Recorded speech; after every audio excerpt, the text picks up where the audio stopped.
Alrighty, so it's been a while since we read, but we are going to pick up right here on page 70 with Janelle Battle, who we have. I'm not sure. I think we've heard her speak. Yes, she's the one that wrote about comparing herself to a coconut, and that she felt like she was sweet and beautiful on the out or the inside, and she wishes the outside would match.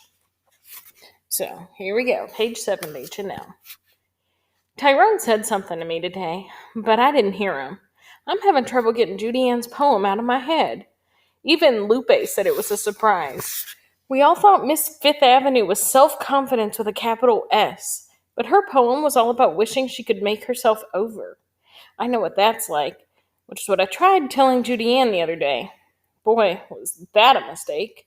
I ran into her in the bathroom. That seems to be our place to meet. Anyway, I decided to take advantage of the meeting. I've been meaning to tell you, I really liked the poem you read for Open Mic Friday. Yeah? Well, thanks. I'm not used to writing poetry. Well, nobody could tell it. I could really get into what you were saying about trying to make yourself over, wishing you could be perfect and all. I feel like that every time I look in the mirror. Judy Ann nodded and her tight mouth softened a little. She was about to say something, but then a toilet flushed and she realized we were not alone. Sheila Gambaroni came out of stall, and the minute she did, Judy Ann slipped back behind her usual scowl and turned mean. Look, I'm nothing like you, okay? She spit out. In case you haven't noticed, you're fat and I'm not. And you're wrong about my poem. It was just words. It didn't mean anything. You got that? And she slammed out of the bathroom and left me there, stinging from the inside out. I bit my lip to keep the tears back. I turned the faucet on and washed my hands a few times, staring at the sink until I heard Sheila step out into the hall. I glanced up at the mirror before I left. You're wrong, Judy Ann, I said to the mirror. They weren't just words, and you know it. I haven't tried talking with her since. I don't want to give her an excuse to be mean to me again. I'm not mad at her, though. I know there's a part of her that's as scared to look in the mirror as I am. I saw that person for a few seconds, even if she wants to deny it. Calling me names won't change the way she feels inside. One of these days, she's going to find that out. So we can see from this encounter that the two of them had that Judy Ann maybe wants to find that she's not alone, but she doesn't want to be compared to somebody who's not Miss Popular or whatever. So she becomes hurtful again. She's used to being hurt, so maybe that's why she hurts others. So now Janelle has a poem that she has written called Mirror, Mirror. Sisters under the skin, we meet in the mirror, our images superimposed for one split second. Ready or not, I peer into your soul and dive deep, splash landing in a pool of pain, as salty and familiar as the tears on my cheek. Your eyes don't like what I see. You don't want to be me, so you curse and smash the mirror, which gets you what? A bit of blood, a handful of glass splinters, another source of pain. I really like this one and how it's really deep. I don't know if you know what superimposed means, but it's when you see it sometimes in movies, especially with special effects, where if one person's like looking in a mirror, or if you're seeing one person and all of a sudden you see like another person's face over it, almost like shimmering as if they become one. And so that's what she's saying. Like she looks in the mirror and the two of them almost become one for a split second. They're the same person. But then this other person doesn't like that. And so she says, you don't want to be me, so you get mad at the mirror. Like, instead of getting mad at the source of the problem, you get mad at the mirror for showing you the truth. And you punch the mirror. And all that does, it doesn't change the way we look or act necessarily, but it just hurts you more. And so she's like, what was that for? It does nothing. So Tyrone puts in his 2 cents. Janelle is working it. Seems like her pieces are getting tighter. Actually, I think everybody's getting better. Practice makes perfect, I guess. And we be getting plenty of practice these days. Mr. Ward had to switch open mic from once a month to once a week because so many people be wanting to read their work. I believe there's more to this thing than Mr. Ward planned on. But he's cool. he keeps rolling with it. So he's like, this has become a big deal. It's even bigger than the teacher planned it to become. So now we're going to hear from Tanisha Scott, and she is a new character for us. She's also going to give us a little bit of a history lesson. Here we go. If Tyrone calls me Caramel Cutie one more time, I'll scream. I turn to cut my eyes at him and find Judy Ann staring at me again. Even after I turn away, I can feel her eyes stroking the back of my head. I'm so sick of people making a big deal over my good hair. I caught her pawing my hair just last week. I reached back and grabbed a finger before she had a chance to pull away. I spun around, more aggravated than angry, and said, "Look, it's just hair. It's not magic, so don't go rubbing it for good luck. Trust me, it hasn't brought me any." Raynard stifled a laugh. You never know when that boy's paying attention.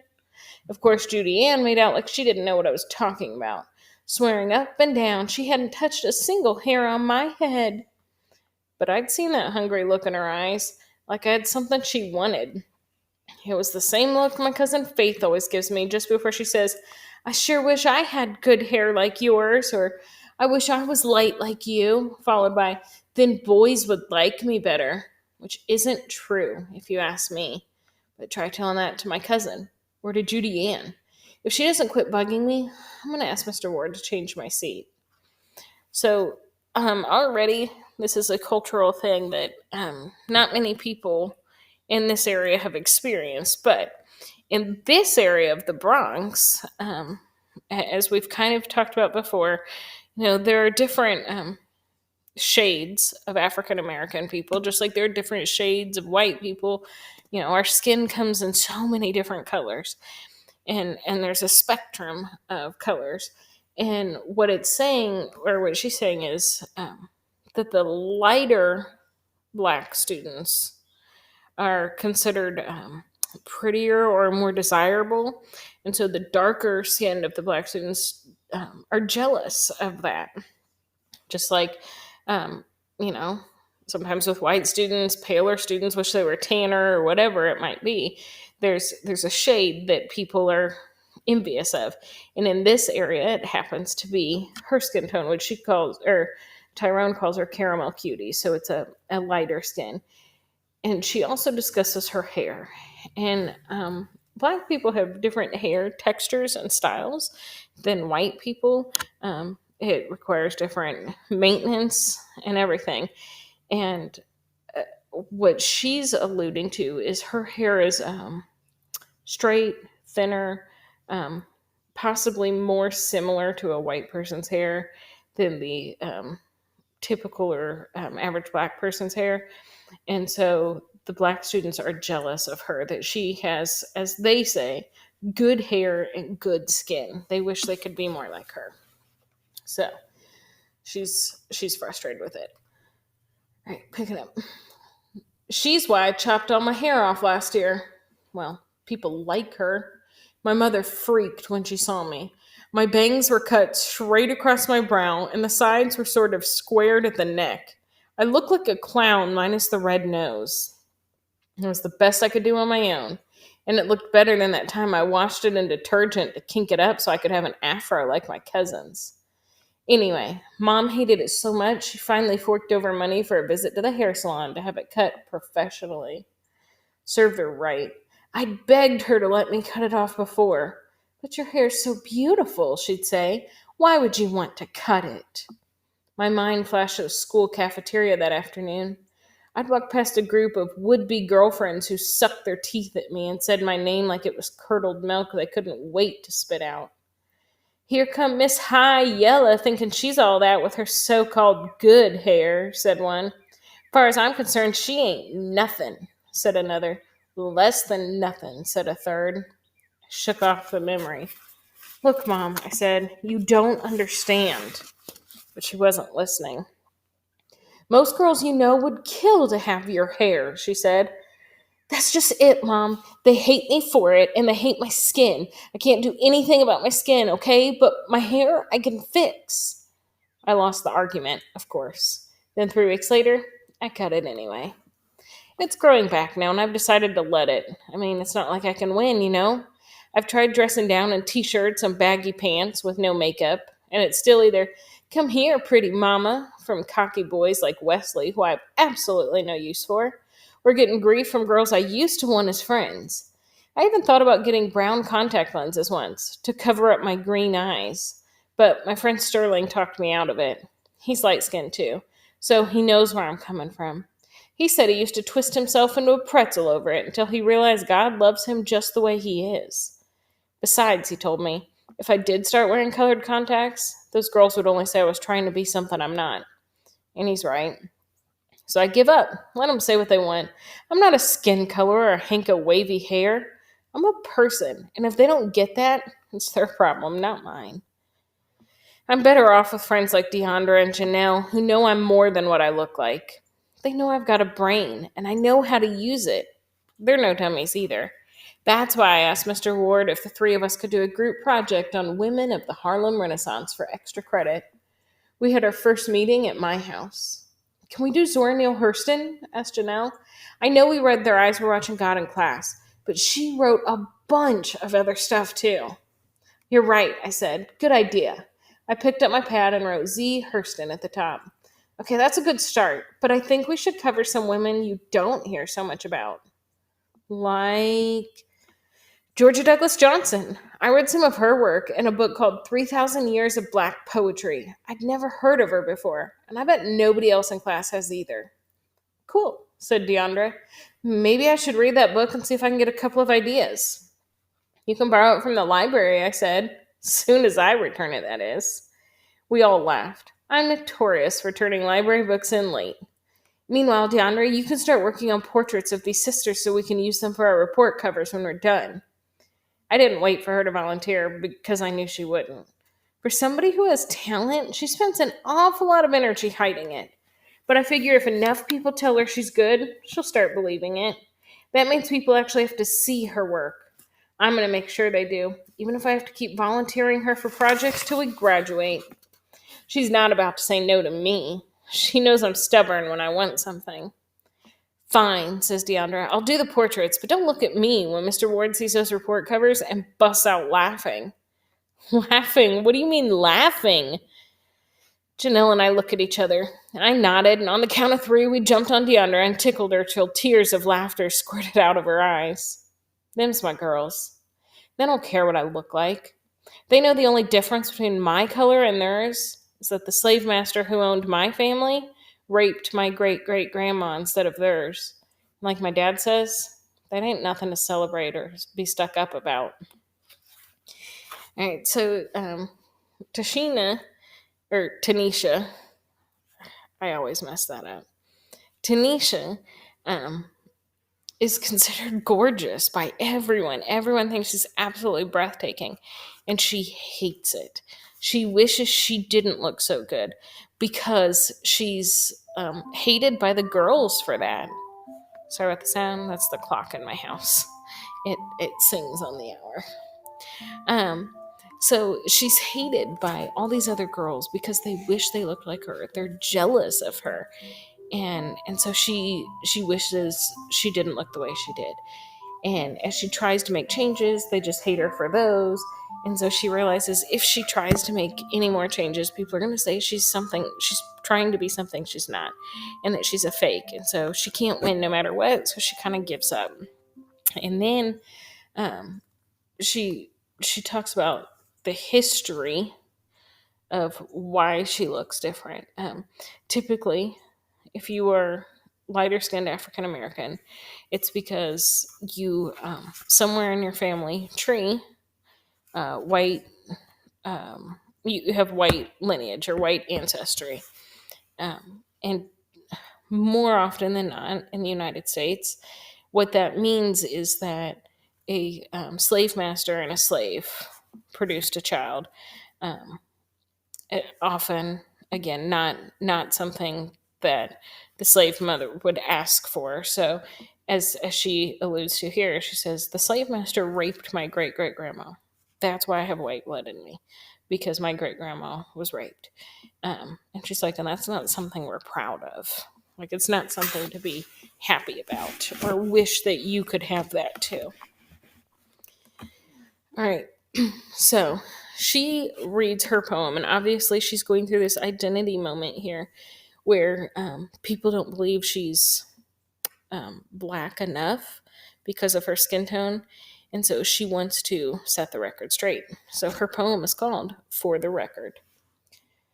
It's the blood that tells. Slaves black as Mississippi mud ring the trunk of my family tree. They speak through me, black as they want to be. The slaver's white drop couldn't stop the spread of African cells. They're bred in the bone, past the slick hair, the too fair skin. So don't tell me I can't fit in. My heart beats like a talking drum. My mom hums to Bessie, just like yours. The brothers in my dreams are pure ebony, and blue black grandmother arms, like the ones that cradled my ancestors, have often cradled me. So she lets them know that it's not her skin tone that makes her identify with her African American heritage, but it's what's in her bones. It's her ancestry and what her family's experienced, and that she, just like them, you know, uh, has the same family history and the same dreams and desires. So Tyrone says, now I know why the sister hisses every time I call her Caramel Cutie. That'd be the last thing she wants to hear. She's proud of her African self, and I'm down with that. That's why I'd be wearing my kufi every chance I get. I wonder if the sister's into African music. I gotta ask her about that sometime. Maybe I could hook up some African drum music to go with her poetry for the assembly Teach told us about. She could read her stuff, and I could play DJ. Yeah, I could get into that. Alrighty. So we're back at Devon. I look up from my lunch tray and catch Tanisha's eye while she stands on the cafeteria line. We nod. Yo, brother, says Tyrone, thinking I'm nodding to him. I wave and turn away. Tanisha is one fine sister, but I never say that to her face. She gets tired of hearing it from all the other guys. They look at her, and that's all they see. What's on the surface? That's what she told me when we talked once after Open Mic Friday. We talked about superficial judgments, how people look at you and they think they know who you are, what you are, how they put you in a box. Jock, China doll, whatever. That's one thing me and Tanisha got in common. We know all about being put in a box. I feel like I'm going to be climbing out of the one marked dumb jock all my life. Hey, jump shot! I hear somebody call me from behind. It's Mike, from the basketball team. I nod, then go back to reading Amamu Amari Baraka's preface to a 20-volume suicide note. Mike slams his tray down beside me and sits. What's that you reading? Baraka, I tell him. Poetry. Oh, right, you got that class. At first, I don't say anything. Then I decide, no, man, it's not for class. I'm reading it for me, actually. You gots to be kidding. No? That's so lame, man. I keep my finger on the book and turn to face him. You ever read Baraka? No answer. You should check him out. Hey, do what you want, man. I ain't interested. Mike picks up his tray and moves to another table, shaking his head. I go back to my reading, seeing as how he'd given me permission and all. Forget this. Tonight our team plays Bronx Science. When I get on the bus with the rest of the guys, I'm taking a copy of Baraka's book with me to read, and I'm going to make sure everybody sees it, especially Mike.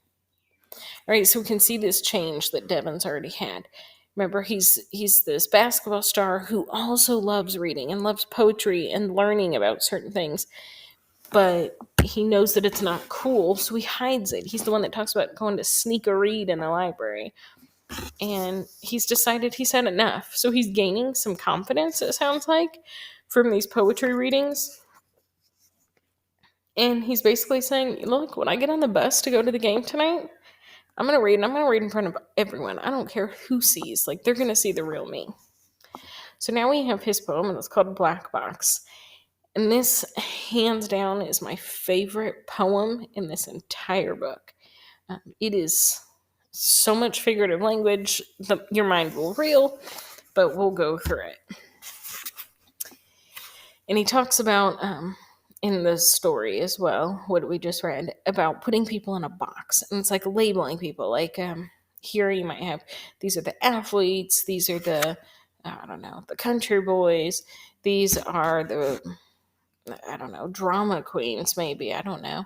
Um, the geeks, the gamers, the band kids, whatever it might be. You always have those groups in school, right?